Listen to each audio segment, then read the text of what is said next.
In this video, you will hear from Mark Leonard, the founder of Constellation Software. In his only podcast appearance ever, he sits down with Jeff Bender, the CEO of Harris Group. Before it starts, there are two quick things to note. First, it's audio only. And second, the meat of the interview actually starts at around the 30-minute mark. Before that, Jeff and Mark talk about COVID, Mark's upbringing, and kids. Enjoy. Hello and welcome everyone to our latest experiment, the Harris Podcast. My name is Jeff Bender and I'm here to help you better understand who we are, where we are going, and to engage you in our journey.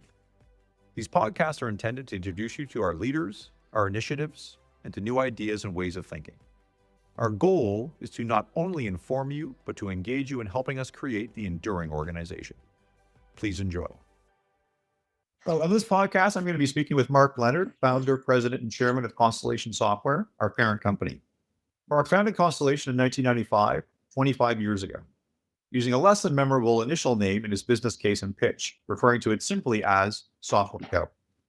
Over this 25-year period, Constellation has invested in over 500 businesses, now has more than $3 billion in net revenue, and more than 20,000 employees worldwide. CSI is currently organized into 6 operating groups, Harris being one of them. I've been fortunate to be able to work with Mark for over 20 years, watching him reinvent himself and continually challenge me to be a better investor and owner of the businesses we bought. Please join Mark and I as we get to know him a little bit better and understand how he thinks about our 2 areas of focus, being disciplined deployers of capital and great owners of VMS businesses. Mark, welcome to the podcast. Thank you, Jeff. Looking forward to it. Well, I think to start with, which I know is an area you don't typically talk a lot about, but if you were from Harris, I typically will use my 3 kids for sure, and occasionally my wife to illustrate a point or to make a point. Did you sort of mind sharing with us sort of what your family situation is and what your kids are up to? Family situation. Wow. So my wife and I met in business school. She's French Canadian. She's the nicest human being that I know. Everyone adores her. She's kind and thoughtful and goes out of her way. And really, I would not have achieved anywhere near what I've achieved without her support and her taking care of the family. As you mentioned, have 4 kids.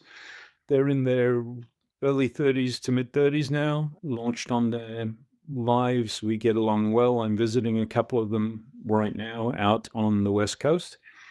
And I guess one thing I'm kind of surprised at how open people are about themselves and their families in this internet age, because nothing ever disappears. Yeah, very So it's, I learned early when I was in the venture business that whatever you say to third parties tends to get used in whatever way they wish to use it. And when I was in the venture business, I had a bad experience with the press, and that really put me off talking with them and made me very careful about what information about companies we shared. And we were very careful to create full messages. Even then, we recognized that you deliver a full message, which means that the journalist doesn't have to work particularly hard and they can just take the whole thing, lock, stock, and barrel, and use it and move on. You've got a good chance of getting that full message through. But if what they're doing is trying to be sensational, they will pick and choose and misuse whatever you deliver to them. And that kind of irresponsible use strikes me as the norm. And I find even when I look at internet chat groups of various kinds, the breadth of opinion and interpretation is extremely large. And so one of the things I try to do is insulate my kids from that. If they choose to be on the internet and known for particular things and create their own brand, and to some extent, some of them have in their particular realms, that's great. But I do warn them that you don't control what happens when it gets out there. So yes, I have 4 kids, and they're welcome to talk about how they live their lives on the internet or elsewhere. Yeah, I find with using my kids, I find it can often be hard to become relatable to everyone. And I think I've found that using real life stories that I think a lot of people also experience and can relate to, I think also sort of helps whether it's talking to customers or to employees. So again, that's sort of a tool that I use that I think I found sort of helpful over the time, and certainly the feedback that I received that people like it. But I do appreciate what you say is that certainly anything you put out there can and will be used against you at someone else's choice and discretion, which is not always yours for sure. Now, I So wanted to, just a quick observation on that. You're talking here about using storytelling and empathy as tools to communicate. And I think amongst our group of managers, you're the best I've ever seen. You're remarkable at it. And it's it can be a learned skill, and I encourage people to use it because as humans, we tend to relate to stories. And it's and certainly as we go through this, I'll try to find stories that illustrate sort of beliefs that I have and want to share. Hopefully, though, also beliefs that are grounded in fact and not fiction. no, I appreciate that.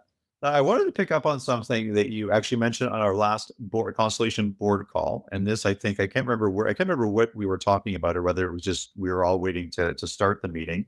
But you had mentioned, or I believe I heard you mention, that you had just bought a mortar mixer. Could you maybe provide a little bit more color on why someone such as yourself would be buying a mortar mixer and what you plan to do with it?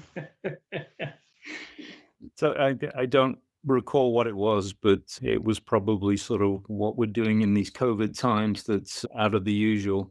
So one of the jobs I had along the way was working as a mason's helper. And it was one of those things you do to make money. And as it turned out, it was a wonderful job for me. It was one where at the end of the day, you knew what you had achieved and you had a sense of accomplishment, and you knew that what you did would probably be still there in 100 years' time. So that was pretty cool work. And I could work as a mason when the seasons were good, and I'd figured out I could go to school on a semester type basis as opposed to full time.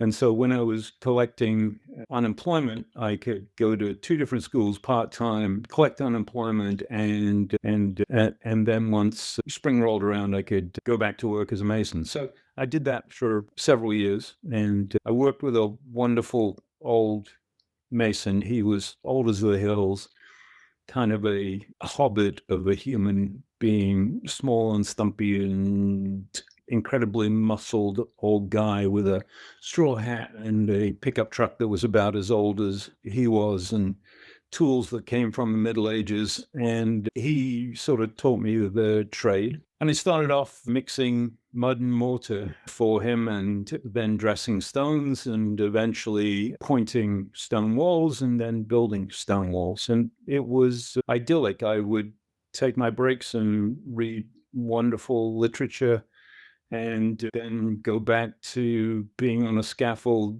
3 stories up in the air, pointing a stone wall. It was just a remarkable time. I lived on a farm and had an old car, and one of my brothers came and lived with me and worked on one of the big mills we were redoing. So halcyon days, going to school, learning, reading, being healthy. And so I'm trying to recapture some of that. Maybe on weekends I can be Wally, the old mason, again. That sounds very, very aspirational. So so when you were reading literature, was there a sort of a writer or an author that you would tend to want to read more of their work? At that time, I think I was reading John Fowles, who was a remarkably good writer, and John Barth, and those kind of folks. So it really was literature. It wasn't not ancient or classical literature, but modern literature. Oh, interesting. Okay. Now, obviously, everybody who'll be listening to the podcast is obviously going through their own changes to their routines as a result of COVID-19. What do you find to be the biggest sort of difference to your sort of daily or typical routine that you've had to adjust to because of COVID? Well, I think it's probably the same one that you've adjusted to, which is not being on an airplane. It's lovely, but at the same time, it's also a big, big change not to be schlepping out to the airport and spending time in airports and on airplanes. I do miss those sort of 7-hour flights to Europe where you get uninterrupted time. But the good side of COVID for me has been surrendering to good habits. So I work out more regularly. I sleep more. I eat better. It's been good. Yeah, I have people ask me all the time, do I miss traveling? And I think I'm still working, I think, to figure out, back to you said, establishing new habits. And I realized that a lot of my thinking time and even a bit of downtime happened when I was traveling, whether it was, again, you could see it spending time in the airport, spending time at hotels, really understanding how much I miss those long, like you said, 7, 8, if I was over to Israel, 10 or 12-hour flights to just kind of unwind, think, reflect, and do other things. Whereas now I find, the days are pretty standard and they sort of, they come and go pretty quickly. And I think it takes more of an effort to carve out that time to sort of be, again, more thoughtful and more reflective. So I keep working on that. So I've trying to get my Wednesdays now, where I try not to book too many meetings on a Wednesday, just to try and sort of, give myself some time to think about those types of things. So do you have a morning routine? Like, do you sort of, is there sort of a typical way that, you like to start each day? I tend to wake up between 4 and 5 and have the same breakfast and read 2 or 3 newspapers. So yeah, it's pretty standard. All right. So what newspapers do you read? Because we're in Canada, the Globe and Mail is sort of the leading business newspaper, but for other employees around the world, you'll recognize the Financial Times from London, which I read. And if I've gotten through those two, I'll make my way into the Wall Street Journal. Oh, interesting. Okay. I know Jerry's a big fan of the Wall Street Journal. Doug Reed is a big reader of papers in the morning. He adds I think it's the South China News, or things to his reading as well. He likes a little bit more of a global flavor. So he tells me.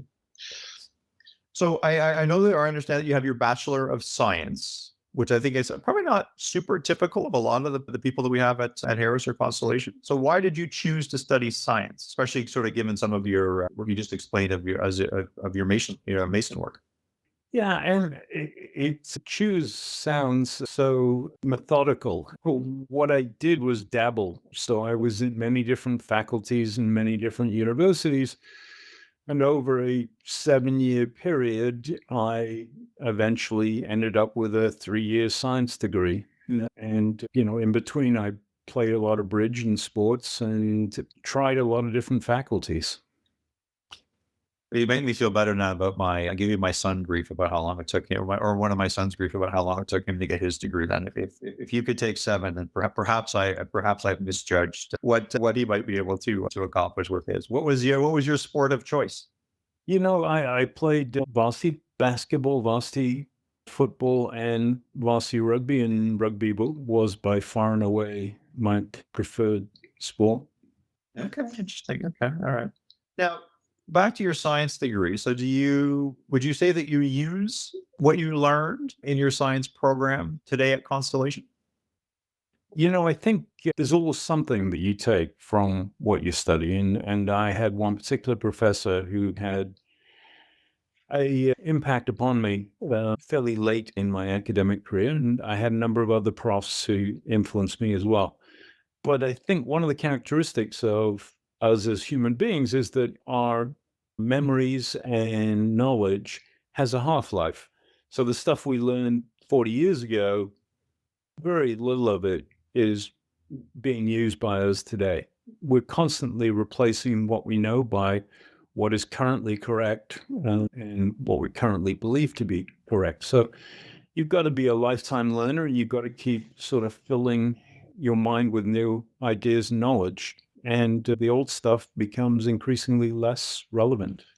No, that's interesting. One of the books I read recently, I forget the author's name now, but it was actually called Think Like a Rocket Scientist. And one of the things that I took away, which I thought was interesting and it's caused me to sort of rethink how I go about testing the hypotheses that I put forward, which really is to move away from this test it to see if you're right, to really the scientific approach, which is focus on proving that it's actually wrong. And if you can't prove it's wrong, perhaps maybe it has some validity that you can take forward. Whereas I think a lot of us get caught into that the paradigm of proving that we're right and just looking for anything we can find that proves that we're right, or once we hear something, we just want to believe that it's right, and that necessarily is not the best way to go about figuring out the right thing to do. So, a well understood human frailty, it's called confirmation bias. And if you give people 10 pieces of data, they will look for the one that confirms what they want to believe. So even if the other 9 say that they're wrong. A lot of that research on human bias was done by Daniel Kahneman and Amos Tversky, Daniel got the Nobel Prize actually for behavioral economics. And he's written a wonderful book that I recommend to everyone called Thinking Fast and Slow. It came out about a decade ago, and it's probably the book I recommend most to people inside of Constellation and to our investors. It talks about basically the biases that we carry as humans and how we can, to some extent, understand those biases. It's very, very hard to actually truly counteract something like confirmation bias unless you frame the question in a different way, which is what you were suggesting. In other words, looking for ways to disprove our hypothesis rather than prove it. I read an article from Kahneman relatively recently, and I think somebody asked him about, given that he's studied it and he has, these theories on it, he's won the Nobel Prize, whether he still falls, subject to the same biases. And he's like, oh yeah, I'm no different than anybody else. He goes, I just might be a little bit more reflective on, sort of realizing it after the fact that I've actually, fallen, for the same biases, which I thought was very authentic of him, but very sobering to your point on sort of just understanding how we humans are actually wired to think and make decisions, for sure. So my final question for you just on education was, in your MBA, the course that you found most interesting and what it was that made it most interesting for you? And I saw in your notes that you wanted me to talk about this, and I racked my brain and couldn't think of a course that I actually liked in the MBA program. Partly that was because I went to a school that uses the case method, and hence they didn't really teach the principles. They taught the cases, and you were supposed to extract from the cases the principles, and they weren't always very good at doing that. So would you recommend people, the MBA as a additional source of education and learning? Like what's your thoughts on MBAs? I think a blend of theory and cases is the ideal. And I think Western, the school I went to, was far too heavily case oriented. The other challenge is that a lot of professors are not great teachers. So the most fun I had at Western was baiting the professors in the case method. They had the case notes and they knew what they wanted to extract out of, that 50 or 100-page tome that they had dumped on you, along with 3 others the night before to read. And as they ran the class, the greatest fun was sort of getting them off track and away from what they wanted to deliver, because they were frequently arrogant and poorly prepared group. And so that was probably my greatest joy at Western. I'm sure they just loved you. Yeah, a number of them did. No, I can imagine. So shifting over to work experiences, so I think you shared with us some of the masonry work you did and sort of what you found from that. Now I read this somewhere, and again I can't remember honestly where I read it, but it also said that you had 2 other what appear to be quite interesting jobs or things that you did. One being a grave digger and one being a bouncer. So first, I guess first is is this true? Yep. Yeah. Okay. And then any elaboration on the digging graves or being a bouncer, or perhaps maybe how they've helped you see things differently today? Not really. I mean, uh, along the way, I was a municipal worker too, doing work in parks and painting fences and cutting weeds and all that other stuff. And I worked in a warehouse and I was a draftsman and I was a turnkey at a couple of major buildings. And I was a clerk at Canadian Tire and I was in the reserve and I moved furniture at night because that's when office moves tend to happen. And I did research on windmills. You kind of do what you need to do to survive and you move on. And often that time isn't well spent, but it's something you don't have a choice about. You need the money and you do, like you said, what you need to do. But at the same time, I think then if you're putting yourself through school or learning a particular skill which you eventually become good at, you prize that more highly because of the journey, because of the things that you had to do to get there. And I certainly sort of feel that way. So what then, so if you sort of look at some of your early experiences, they definitely seem to be more physical in nature. Although if I reflect back on some of mine, they also would have been like that, back to your point of, or you got to do what you got to do to, to pay your expenses, to pay for your education. And obviously, when you don't have a lot of skills and qualifications, that type of physical work tends to be more available. But the shift then from sort of using the physicality of your body to sort of earn income and do what you were doing, to more sort of the intellectual pursuit of becoming an investor. How did that shift happen?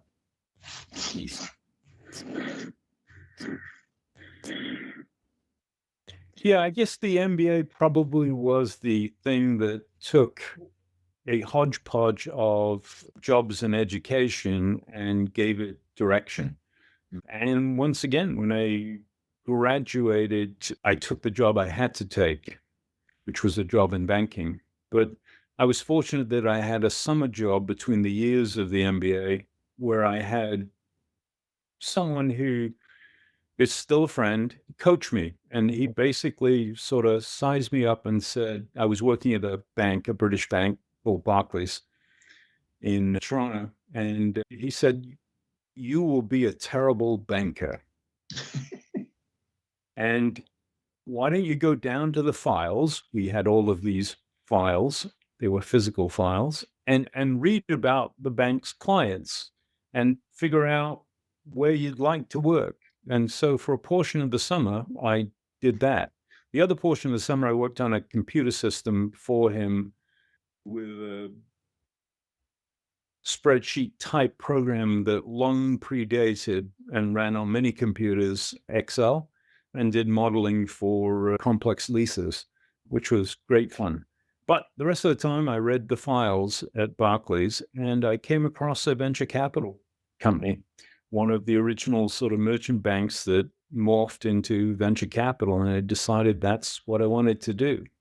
So when I graduated, I tried to get a job in venture capital, but there was literally nothing in Canada.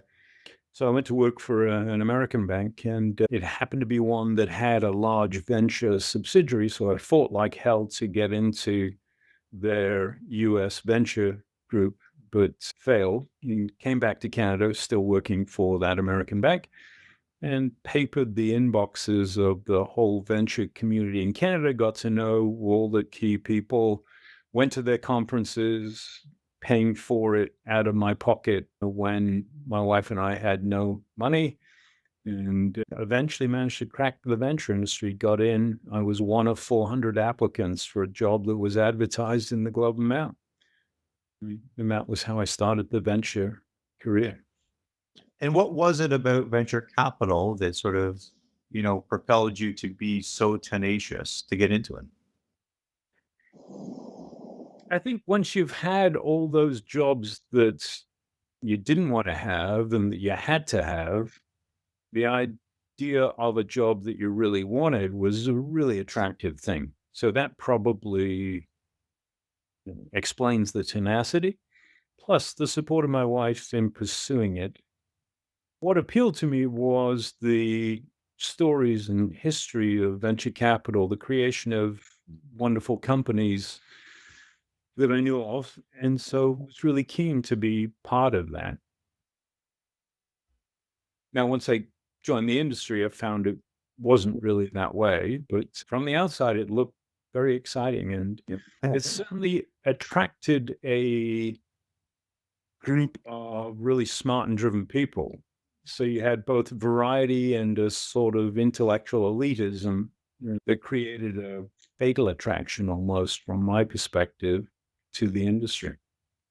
And how long did it take you to realize that perhaps it wasn't what you wanted it to be? So you get in and you're working with people, and they're not perhaps the people that you'd ideally like to be working with, and then you sort of reorient. And eventually I found my way to Ventures West, which was at the time the cream of the crop in the venture industry in Canada, and had some of the brightest folks I've ever worked with. They were absolute superstars, and they were ethical and hardworking and just remarkable human beings. And so it wasn't a people problem, and it wasn't the variety of the work problem, which was, I mean, it was astonishingly attractive. Within my personal portfolio within Ventures West, I had a group of photochemists that I worked with. And then another day, I would get to work with the leading remote sensing technologists in the world. And I worked with Dr. Frankenstein of the plant biotech industry, who was creating new plants by moving genes around. And it was absolutely fascinating. But after a while, you want to succeed with these things, not just sort of stumble along. And I think that need for mastery and focus and becoming really good at something drove me towards focusing on what ended up being Constellation vertical market software, and creating a permanent capital vehicle for the vertical market software industry, where you didn't have to buy and sell the businesses. You could keep them forever. You could build relationships that lasted a lifetime, and you could build businesses that were intent on being around as long as their clients were in existence. And that's a very different perspective than the venture industry, which, when it comes down to it, is all about creating things that you can sell to other people, either as IPOs or as outright sales. And so there's a different business model for the venture industry. And within Canada, at least, you couldn't focus narrowly enough in any particular segment that you could be a real specialist as a venture capitalist.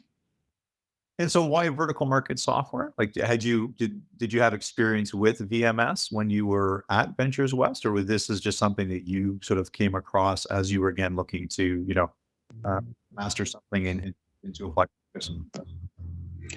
Yes, I did have a bit of experience with vertical market software, but the way I came to it as a path for permanent capital vehicle and the place to focus wasn't because of any particularly fascinating technology. It was really because of a high quality business model. And what led me to thinking about high quality business models was one particular individual.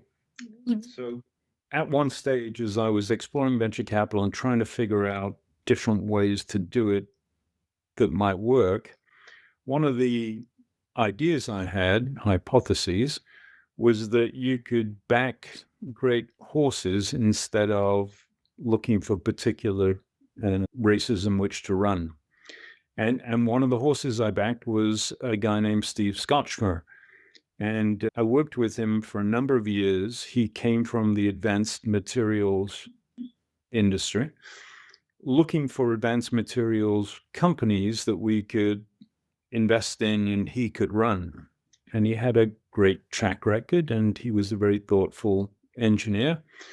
And as I worked with him, I always found that his bar on business quality was extraordinarily high. He was looking for really, really great businesses. And we never succeeded in finding one that he wanted to invest his life in, and I wanted to invest the venture fund's capital in.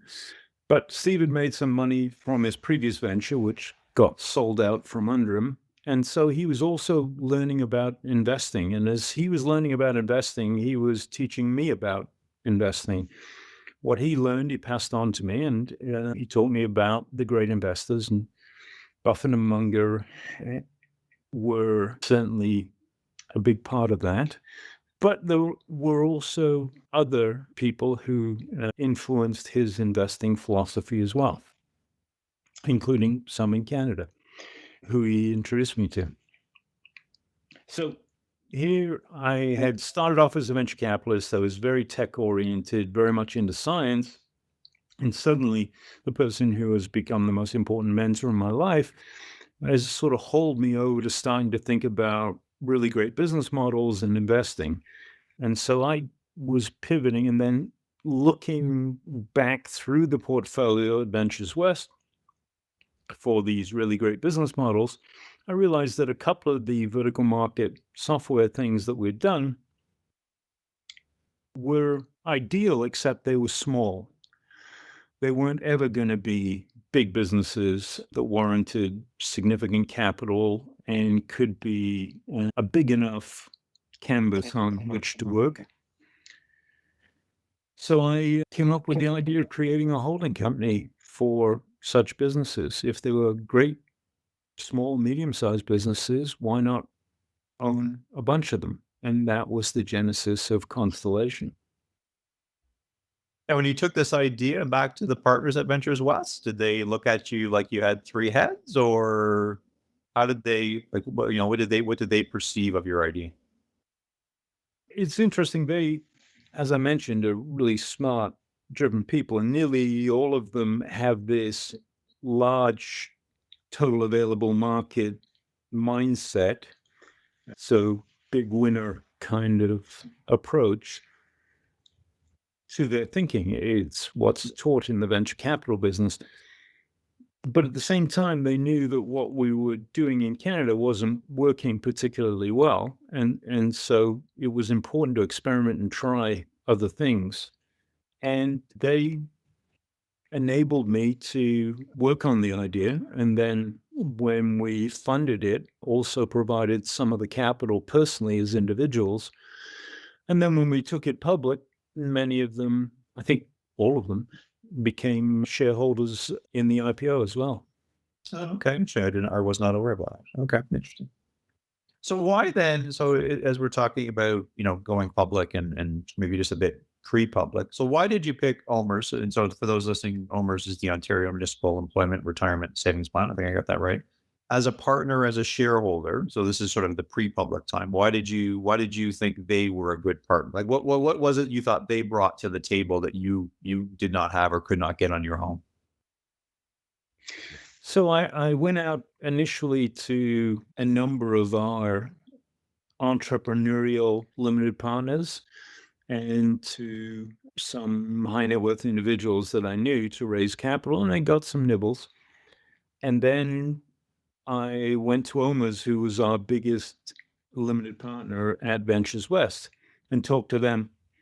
And they were interested, but not on conventional venture capital terms, and not on terms that were very attractive to any other investor, so to speak. So I had a difficult choice. I could go the OMERS route and have my fundraising done alongside the money that the Ventures West partners were going to put in, or I could spend a considerable amount of time trying to drum up sufficient capital elsewhere and probably not have owners play because they had already dictated the terms on which they would play. And so I took the easy way out. I took the OMA's money, which was enabled us to get to 25 million Canadian, and launched the business and got on with it. Okay, interesting. All right. So There is one other thing that's probably relevant to your audience, and that's at OMA's, the person in charge of the group that invested in Constellation was someone I knew from business school. And so frequently you'll find that your acquaintances, your network are important. And he knew me really well. And I knew him really well. And we trusted each other and liked each other. Now that worked out great, except that at some stage he became aware of some problems inside of OMA's and tried to get them sorted, and that put him politically in a difficult position, and he ended up leaving. And the people we ended up working with within OMA's were not a trusted relationship with senior people, and so that's the reason why we sought another large investor. So you can have a good relationship with a single person inside of a large institution, whether it be a customer or a supplier, or in this case, a provider of capital. And if you lose that single point of contact, you really can be in a difficult position. So one of the things I did was diversify our sources of capital and managed to get TD Capital in, who later became Birch Hill, as our other major shareholder, private equity shareholder. So if you look back on first partnering with OMERS, so do you think you would have done it if you didn't have the trusted relationship with the first individual that you had met at business school? I don't think OMERS would have done it. Right. And No. would I have done it? I mean, I was probably naive enough to have taken the check, irrespective of the fact that I didn't know who I would have been taking it from at that stage. Right. So Bernie Anzaruth is our chief investment officer and his employee number one, or he's number one or number two. How did you and Bernie meet and build a relationship that has survived 25 years, which I would say is, fairly unheard of these days? I think it's just a great story. Yeah, I'm trying to think back to the exact circumstances of how we met. Firstly, Bernie was employee number two. I am employed employee number one because Ventures West leaned on me and said, you should have a CFO. And so I went out and got one. And that, by the way, is a good lesson also. If you lean on people to do something, they generally comply without doing it the way they would want to do it. And so employee number one ended up leaving us fairly quickly. Bernie was an analyst for us, and I hired him into Ventures West because that was a whole lot easier to do than hiring into Software Co., which was not a household name at the time. And Ventures West was a reasonably well-known venture group, and Bernie was a new grad from INSEAD, or relatively new grad from INSEAD. He was obviously very bright. He had a technical background, international experience, and like most hires, it's a crapshoot. When we hire from the outside into senior roles, I think we've around a 50% success rate. So it's not easy. In this particular instance, I work closely with Bernie, and you're either going to end up developing respect or indifference or contempt for the person. And we were lucky. We ended up respecting each other, and it's been a great relationship the whole way through. Literally can't think of any major arguments we've had along the way. And we've, I think, thoroughly enjoyed working together. No, it is a great story that I think, Anybody again who works with people, that closely, I think would cherish the opportunity to have built such a great relationship. So you took Constellation public in 2006. Why take the company public? The capital we'd raised in 95 didn't really have a ticking clock on it because it was from a pension fund. But the capital we raised from Birch Hill definitely had a ticking clock on it. Their fund was a 10-year fund, or at least I assume it was. Most of the venture funds were. And so I knew I had to find them an exit at one stage. And what tends to happen with private equity firms is if you don't find them an exit, they find themselves an exit. And that usually involves whistling in some iBankers to dress you up for sale and then running an auction. So going public was one of the routes to get an exit. And so we explored it and executed it. It wasn't particularly tough. We had a reasonable story to tell. We weren't raising a lot of capital. I guess the only peculiarity was the capital we did raise, we raised by selling shares on behalf of owners and Birch Hill. Yeah, meaning the Constellation did not raise any equity itself that went into the company. It was just for the selling shareholder. Yes, exactly. It was solely for liquidity for those shareholders. Yeah. Any regrets having gone public? So obviously, like to your point, you felt it was something you had to do given the capital structure, but now, you can reflect back and, it's been, at 14 years. I mean, any regrets on being on that decision?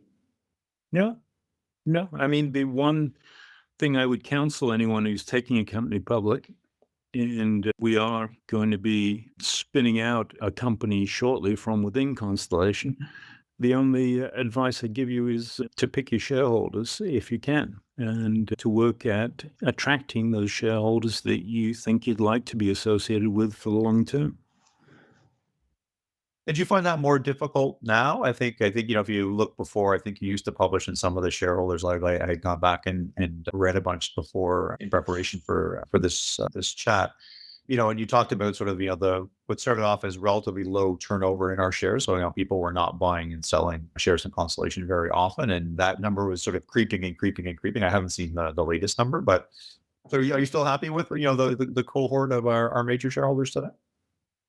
We have some shareholders who are long-term shareholders, but that cohort is much smaller than it ever was.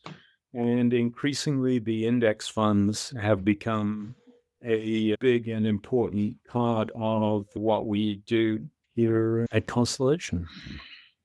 Yeah, I would definitely that you said, like, the bigger we get, I think the more that tends to happen, right? Because now we actually are on the radar or in the requirements for many different funds for sure. So I wanted to go back to a comment you had touched briefly on, this sort of hiring from within when we were talking about, when I had asked you the question about Bernie, and so I think to your point, I think our success rate of bringing in certainly senior leaders from outside of Constellation, because you put it, that is about a 50-50 hit rate or success rate, which is not really great when you're thinking about the impact and how long we want to have employees with us. That's not a great track record. And he said, I mean, your sense of though whether we should continue to focus on just creating better paths for people within Constellation to move up to more and more senior levels, or try and understand and be better at bringing in external people for some of the benefits that they would bring when they come? It's a tough one. I would rather hire high quality talent with a long runway and then develop them internally and give them a rapid development path, then try and go outside and bring in people who are ready to slot into some relatively senior role. And that's partly because I think what we do is different. I think we're very unusual.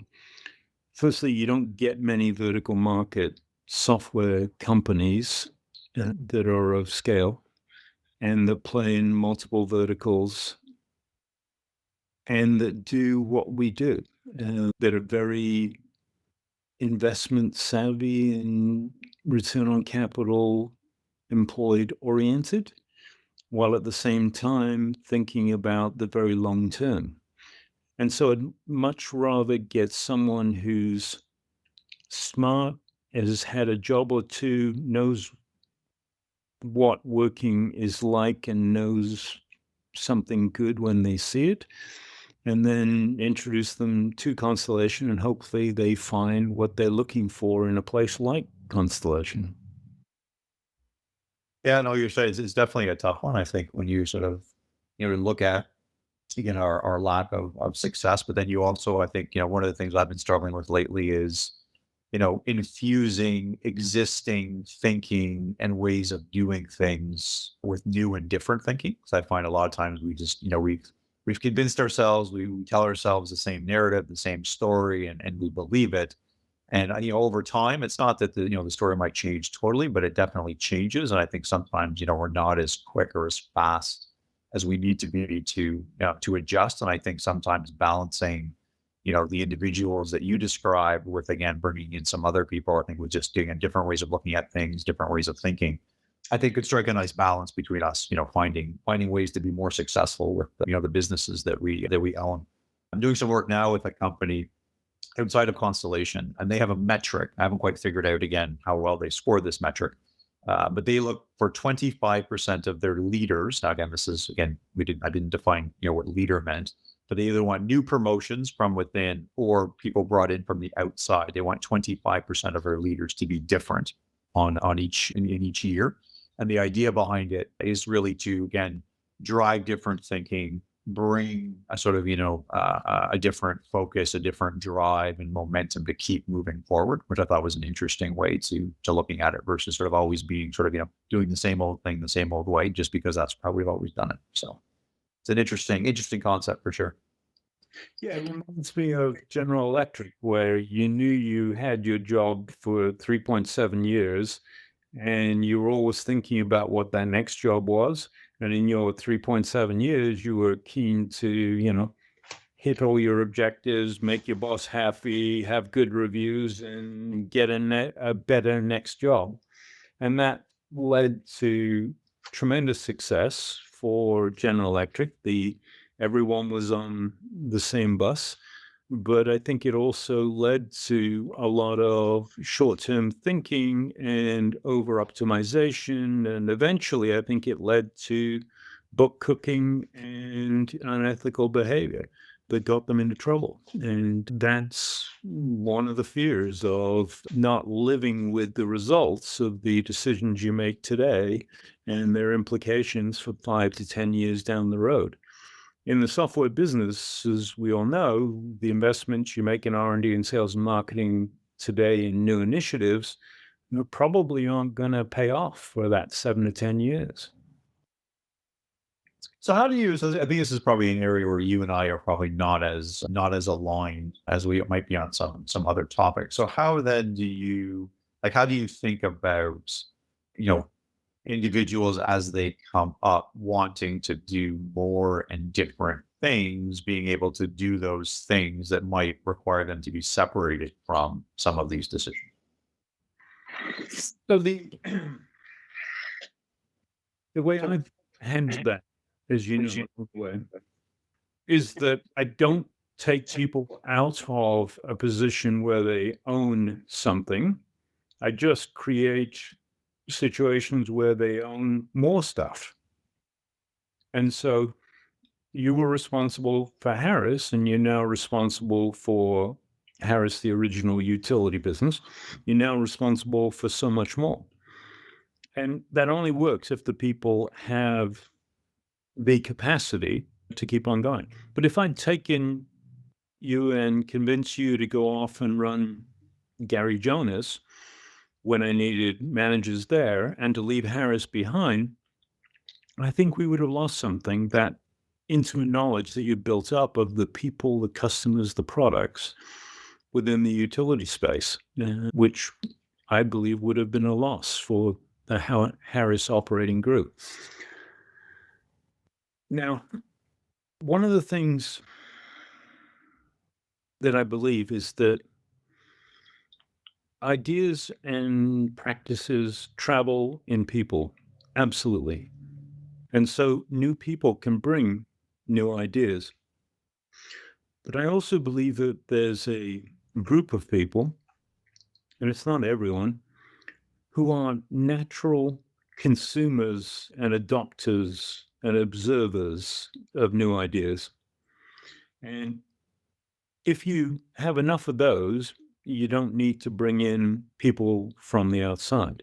Now, I've no objection to bringing people in from the outside, but I prefer to bring in doers as opposed to managers, so to speak, people who install processes or help those things happen rather than people who hire, fire, set incentive compensation, things of that nature. And what I find is when people talk about hiring outsiders, they're really talking about people who bring Pareto processes or digital marketing processes or whatever process it is. They're really talking about bringing in technical specialists in particular realms. They're usually talking about bringing in general managers. No, that's very true. So switching topics a little bit to, I think, what I would consider to be sort of one of the foundations of the Constellation and the Harris business model, which really is, decentralization, autonomy, and control, typically at the business unit level, so being core to our DNA. Obviously, this originated with you. Where, like, what experience in your life or in your work experience, like, where did this come from? You're talking about autonomy as a concept? Yeah, and sort of, I would say, what I mean, a lot of people, I think, when we talk, I find, if they find our level of decentralization and control that we put at our business unit levels almost to be extreme, and don't really understand why we don't, focus on synergies and trying to do a lot more things, right? So I would say that the model that we follow is not very common or well understood when we're trying to explain it. It starts with a personal preference. I don't like anyone telling me what to do. I love being convinced. I love changing my mind. It's the neatest feeling in the world to have someone take you from a position in which you're entrenched and believe that you understand your position and have you be convinced otherwise through a rational process. I get a little tingle when that happens. It's wonderful. But I don't like anyone saying, I am an authority figure and you will do it this way. I can barely think of anything that annoys me more. And that's just upbringing. I grew up, I got strapped by the principal. I challenged teachers. I left home early. I had a bootleg radio license. I built a flamethrower. I did things that weren't acceptable to lots of people. And that ability to choose what I think is right and to defend that position, if I can, is something I prize highly. I love those license plates, live free or die. And so I hope that we've been able to attract people who feel similarly. I certainly see an incredible sense of independence amongst the people with whom I work directly. I don't know if you feel there's a lot of sycophants around that manager table, Jeff, but I certainly don't think so. No, I think, I mean, obviously, when you describe sort of why you believe what you do, and I think people like have a hard time understanding that you truly do live that. I think, I can't remember, we've worked together for 20 years, and again, I don't think I could. I'd have to think really hard. And I think even if I did, I don't think I'd come up with anything where you actually told me to do something. You have often tried to persuade me. You have often provided, evidence and suggestions and recommended, conversations with others to try, to your point, to get me to see things differently or to use a different lens for sure. But I mean, I'm not sure I could ever tell you a time where, you told me to do something. And that's, when we were a small business or now, that we are the size that we are. I think though, when I reflect though, and I guess my question for you then is, does it upset you though, that I probably don't live it the same way that you do? Right. That I do try and, I'm sorry, I do believe in autonomy and decentralization. And I do try and empower our leaders to do, to make their own decisions and to learn and even often, sometimes let them, fail and, learn from mistakes.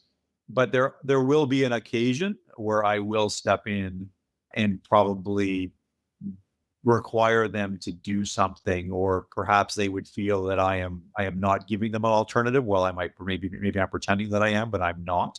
Does it bother you that I don't always live it the same way you do? Not at all. And that's self-serving on my part. So if you do something different and Mark Miller does something different and Dexter does something different, we're always in a position where if it works, we're all going to know. You're going to share that, right? Yeah. And that experimental approach to life is one that makes for a much healthier whole. Evolution is a natural process. Some things are going to work, some aren't. If you're not experimenting, if you're not trying to do things differently, we aren't going to discover the right way forward. So I'm delighted that you are trying different things and you don't necessarily sign up for the whole package. I was going to transition actually into experimentation and best practices. And I think, we look across, one of our core strengths is our ability to share best practices, not only with, the businesses within a Harris group, across Harris, but also across CSI. And I think, despite the fact that when it comes to deploying our capital, there's definitely a level of competition amongst the operating groups. When it comes to that, I think we've still done a really good job of still sharing our best practices of, to your point, what works, what doesn't work. I think that's been one of our core strengths, and something that I keep fighting to make sure that we keep doing. But do you think we do a good job at sharing best practices? Like, when you stand back and you look at what we're actually doing, do you believe we're still doing it like we used to? So firstly, the nature of our best practices is really important. When Newton discovered physical laws, those could be replicated everywhere, in every geography, in every time. But when we discover best practices, when we try to replicate them in a different geography or a different time or a different industry, they don't always work. You can't always replicate them. Much of what we do is context sensitive. It doesn't apply. It may send you off in the right direction, but you can't apply it like a law. And so our best practices are vague and fuzzy recipes that send you in a particular direction. You can't put them in a 3-ring binder and ship them off to Brazil. And hence, I'd much rather they traveled in the form of, why don't you talk to so-and-so over at this business unit about that particular thing? And so some of my time is spent with Robin saying, we got approached by a supplier. He wants to put up the prices by 10 times for this software component that we use. How do we handle that? Who should we talk to? And I'll reach out to some people and try and find someone for him often by phoning you, who in turn say, well, why don't you talk to so-and-so, and etc. So that sort of organic, have you seen a situation like this before? It looks like this. Here's someone to talk with, is how we often share best practices. And it's because of the nature of the best practices we're sharing. Now, does that get harder as you get bigger? Absolutely. And so do you need to invest ever more in providing network and contacts and institutional knowledge to people? Yeah.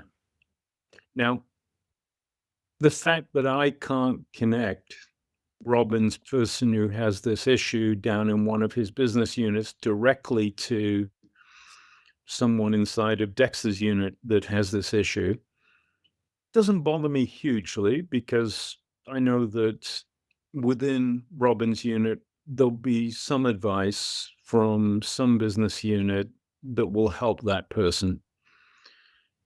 And so the fact that the network gets a bit frail as you get a bit bigger doesn't mean that the units inside of TSS, Robin's unit, aren't as strong as they were inside of all of Constellation 10 years ago. So I still think we can have robust best practice activities in our smaller portfolios or operating groups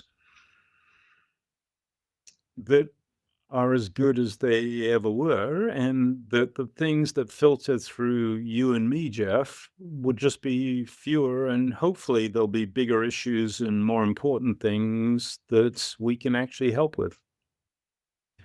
I do spend, my time. It actually is on connecting people, like you said. Talk to so and so. Have you seen so and so? It really actually is. I find I spend more time there than I probably have in the past. But I find actually quite rewarding when you link the people together and then you follow up on the conversations.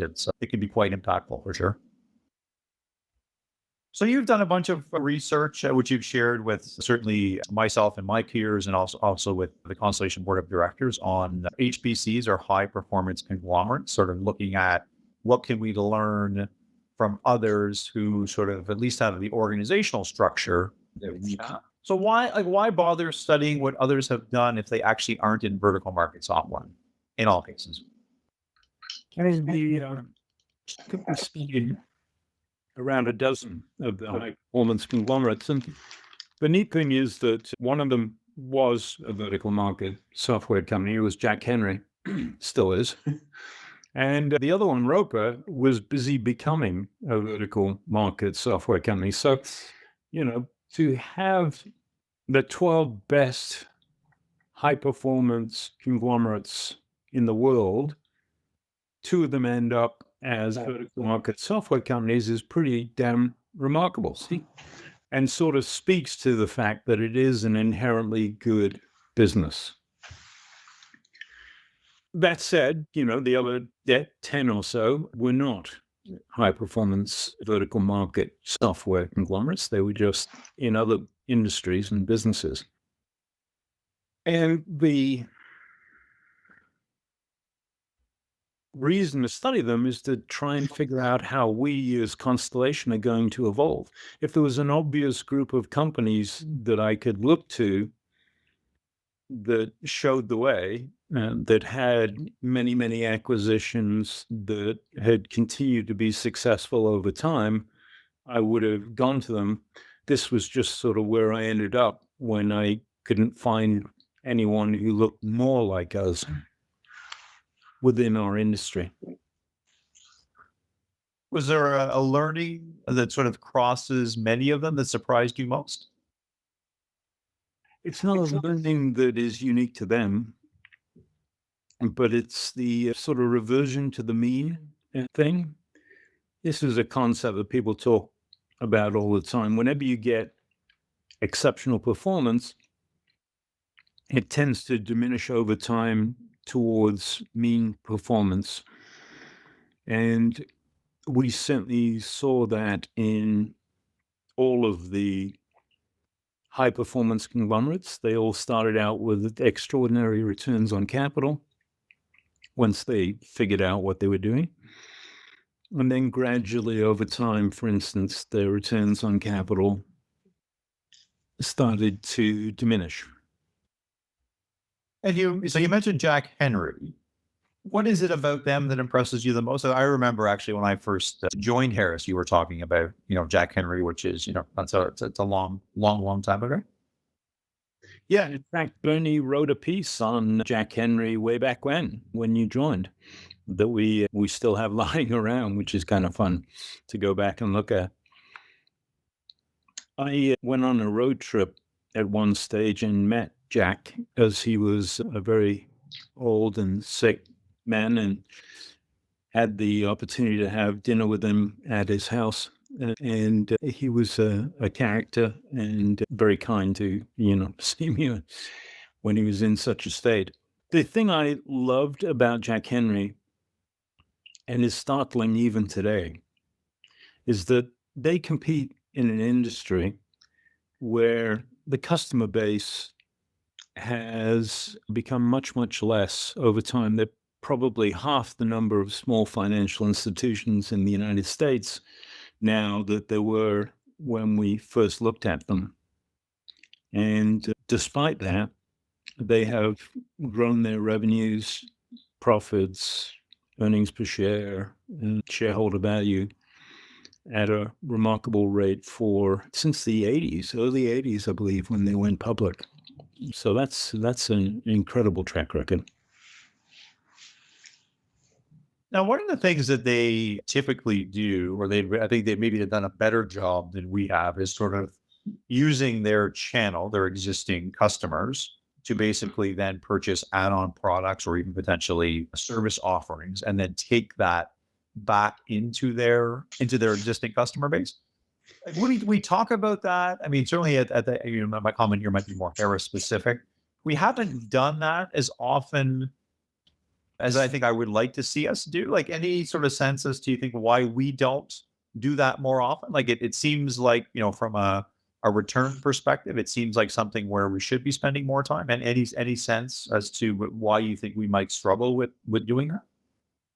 I'm thinking that you could identify right now 3 or 4 companies in the utility software space that you would like to own if price were no object.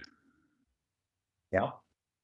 And I don't think Jack Henry let price be an object.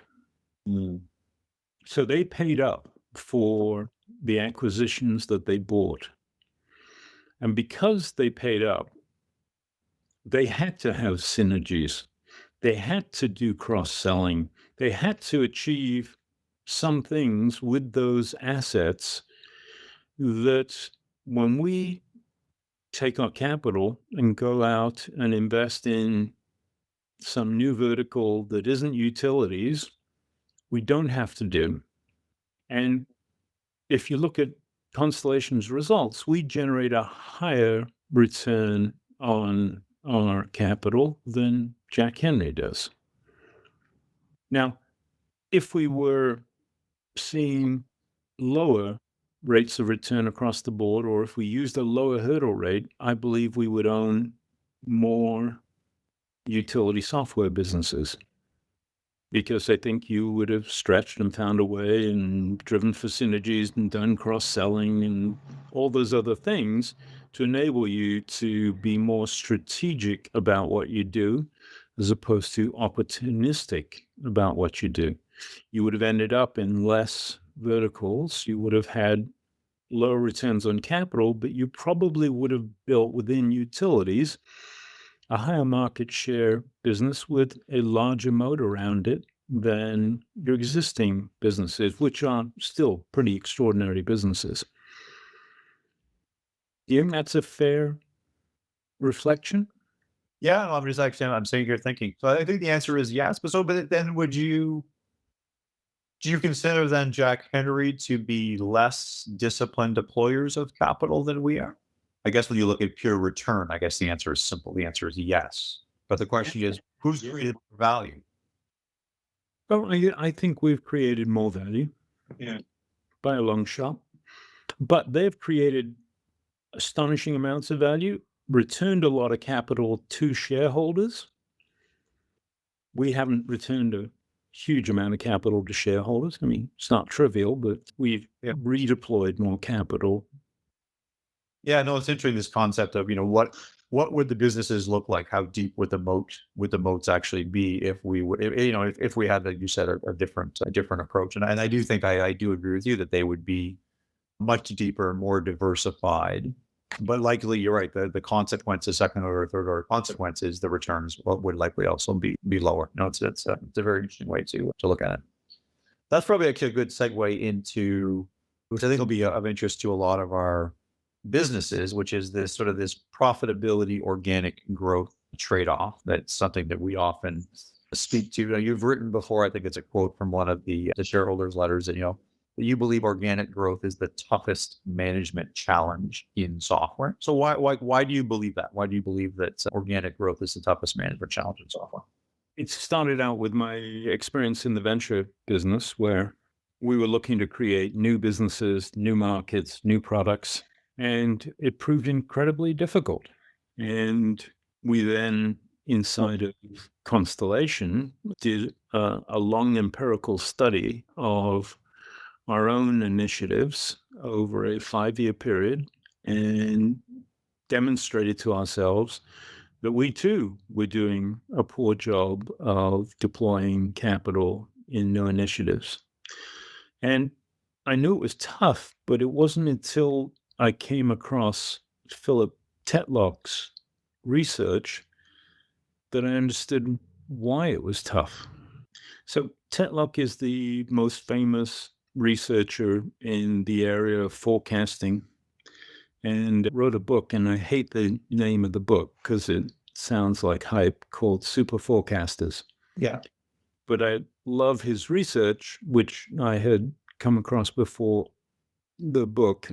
And his original PhD took forever because he followed a series of gurus and forecasters and people who claim to be visionaries and know the future, who were making statements publicly that he could then track as to the accuracy of their forecasts and visions. And these were economists, they were political analysts, they were all kinds of people. And eventually, when he managed to compile all the research, he published an article that got a fair amount of press, and along with him, his PhD, that the average guru was no better than a dart throwing chimp at forecasting the future. And as his profile and people got to know him, the US government took an interest in his research and provided him with significant funding to extend his work on forecasting, which he did, and which led to a lot of the work in the Super Forecasters book. And the outcome of that is that there are, it turns out, a tiny group of people who are capable of good forecasts. Now, it's important to understand what Tetlock means by a good forecast and the kind of people that are good forecasters. And I won't go into that here, but if you're tempted, it's definitely a good book to read. And you can also find some articles that encapsulate what's in the book. But the main finding that you won't find advertised in a whole lot of places, because it isn't really the thesis of his book, but has tremendous relevance for us, is that even the best forecasters, his super forecasters, can do a good job out maybe 2 years, maybe 3 years. But there are no super forecasters who can forecast 5 years and 10 years. They don't exist. So visionaries are people who either say a lot of different things and one of them works out and then they get known for it, or they're the person who says something outlandish and we happen to end up with an outlandish event, and then they become known as being a visionary. So Unless you have this ability to see far out into the future, how do you make long-term investments? Well, it's incredibly difficult stuff. And the most obvious way you can do it is by listening really closely to your customers. So instead of you making forecasts, you let your customers be your co-developers. And it's one of the ways that we've been able to improve what we do on the initiative side. And we have a variety of techniques that we use for doing so. One of the high performance conglomerates that we studied was Illinois Toolworks, and it took co-development to the extreme, working with clients to actually get patents jointly that were owned by ITW, Illinois Toolworks, and the client. So co-development is one of the great ways to develop products that you know will have a market rather than just forecasting that there will be demand for them. And do you think there's a reason why, or do you think there's something we could do better to support our leaders and our businesses to be willing, I guess, to take more risk to find these potential ways to drive organic growth? Realizing sort of again that it's not going to be, decision today, growth tomorrow scenarios. I struggle with just trying to get them to, people to think a bit more longer term and being willing to make some of the shorter term trade-offs to be able to drive it. I just think it gets harder and harder. I find as the businesses grow and even, realize a little bit of success, they become less risky. I find they become more risk averse. Yeah. And you and I and various other people, and Mark Miller's had a big hand in this, have come up with some rules of thumb. One is that you need a full-time champion for a particular initiative. It can't be something that people do in their part-time. Otherwise, making the week, making the quarter becomes the overriding priority, and you never get around to working on the initiative. And I'm as guilty of this as anyone. I have a dozen initiatives running personally, and I always get roped into the treadmill of quarterly stuff. So having dedicated champions and ideally dedicated teams is your best way to go about this, and then separating the financials for those dedicated initiatives from your core business so that your core profitability is still obvious and is still the everyday concern of whoever is running those core activities is an important part of what we do and try to do. Now, one of the problems is that initiatives that are small don't easily fall into that paradigm of a full-time initiative champion and a separate team who can work on the initiative. And so I think there's a certain minimum scale that you need to make this kind of approach work well. The idea of trying to run initiatives with 5% of your time or 10% of your time or 20% of your time, and, this is Friday, therefore I work on initiatives. I haven't seen it work anywhere. I've heard people talk about it, but I haven't heard that it is a permanent and satisfactory process. No, I would agree with you. I think, we call it the grind. The grind of the business will suck all away or suck away most of that oxygen for any of those types of things. If you're not, when I often talk to our leaders and employees about, when you wake up in the morning, you're going to be a lot more successful if you know exactly what you're focused on. So I think, that applies to initiatives as well, as opposed to waking up in the morning trying to saying, what is it I'm supposed to do today? That, can be a much less effective way to go about doing things if you're trying to achieve something specific, or something that definitely takes more than a few cycles of time for sure. I think it'll be fascinating to observe Topicus, the company that TSS is just buying. This is a company that has over 1,000 employees that has grown organically without outside capital, largely through initiatives. And so trying to understand it better is one of my high priorities over the course of the integration period the next year or two and share some of those best practices if possible, and encourage some of their key managers to contribute ideas and approaches to the rest of Constellation. No, I think, having Robin and his team, who I think have done, in a relatively short period of time, I guess it's not that short anymore. They've been around for a while, but I've always been so impressed by his willingness to embrace best practices and share them. Even to this day, I would say they still, I think, do probably one of the best jobs across Constellation of, sharing best practices, having their leaders attend, and interact with other businesses and do that. They've been actually very helpful for us as we've been sort of digging into some of our M&A business development functions. They've been, more than willing to share and what they're doing, what's working. More importantly, what hasn't worked. You might not want to do this because we tried it and it didn't work. They've been great. So I think if anybody can grab that value, which would be tremendously valuable for all of us, I do think Robin and his team are a great group to do that. And actually, speaking of Robin and his team, and I would also say Mark and his team at Volaris.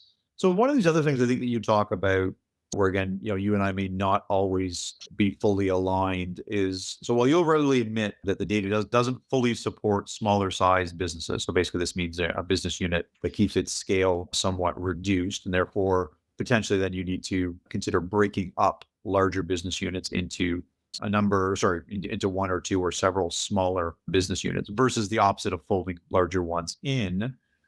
Why do you believe that's so important? And again, my thought here was obviously that I think Mark and Volaris and both Robin at TSS have done some really good things with breaking up some of their some of their larger businesses into smaller businesses and seeing some good results. So why do you what's your sort of your sense as to why small is better than large?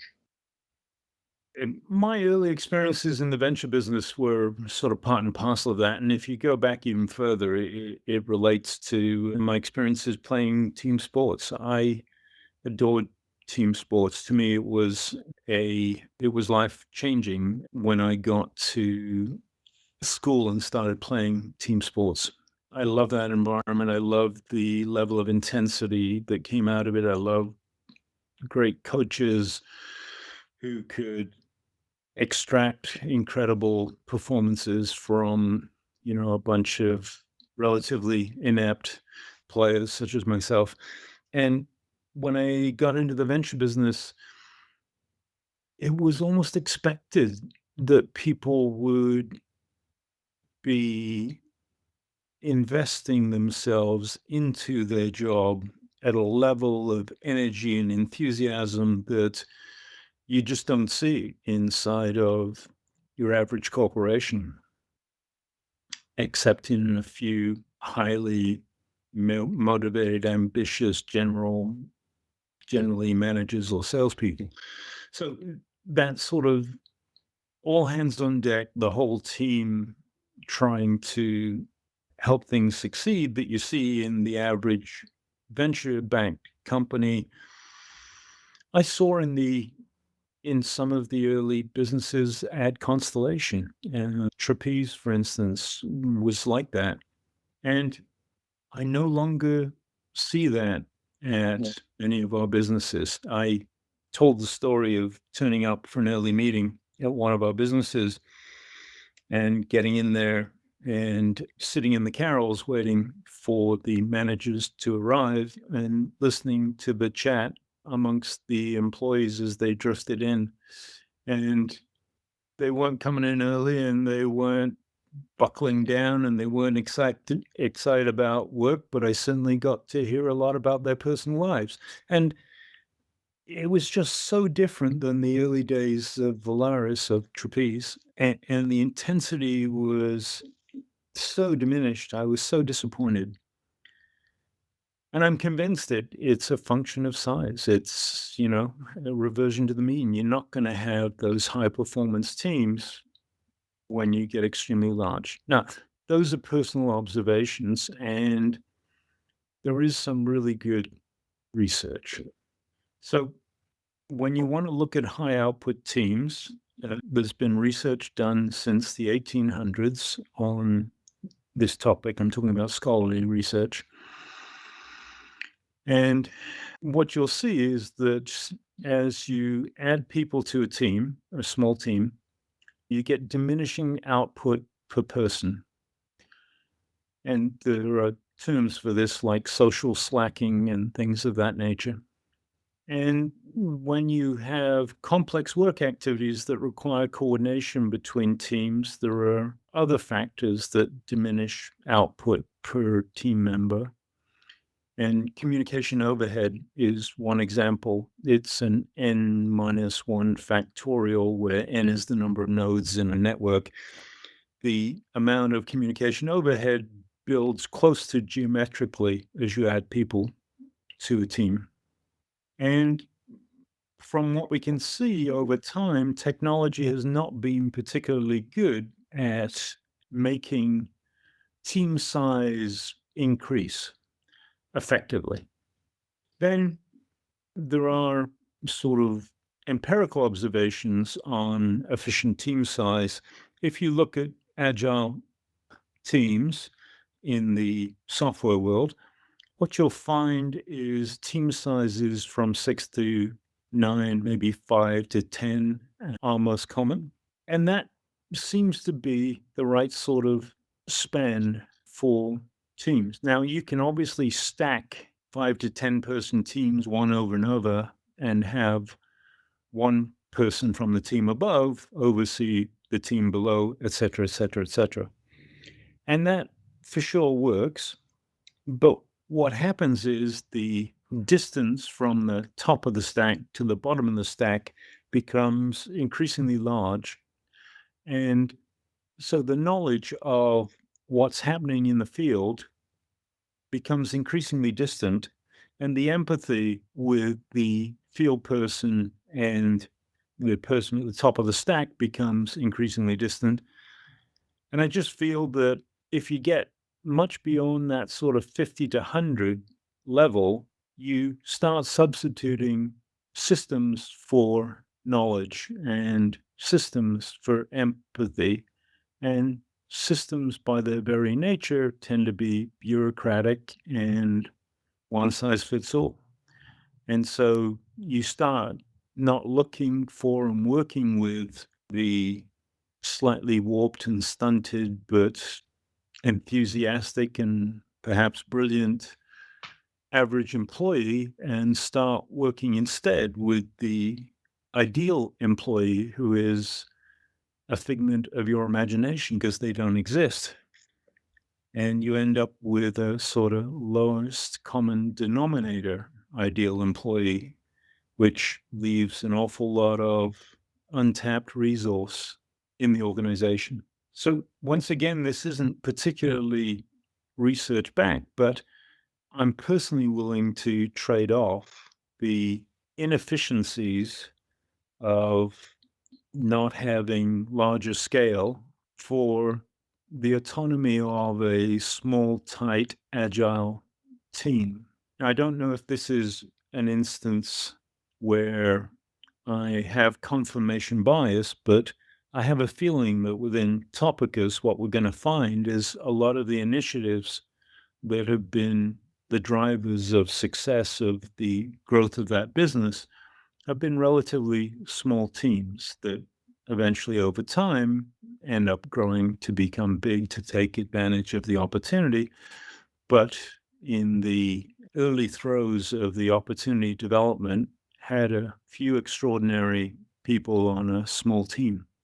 So is the trade-off then, Mark, when you talk about sort of the efficiency, you think is it profitability that you're trading off, or like what, or just overall market size, market share? Like what is that, like what's the trade-off you think? Or like what is the inefficiency? The inefficiency is probably both market size for a particular. Well, here's an example of how I would take a market of X size. If you ran it with one BU, I think you would probably get higher margins and higher revenues per person, and the market would grow at X rate. If you took that same market and addressed it with 3 BUs, my gut feeling is that you'd get lower margins, but you'd eventually end up addressing more needs of the marketplace. And so you'd end up with gross revenues that were higher. You'd have lower revenues per person and lower margins, but I think you'd grow faster, you'd build a bigger moat, and you'd have more long-term revenues. Yeah, that's very interesting actually.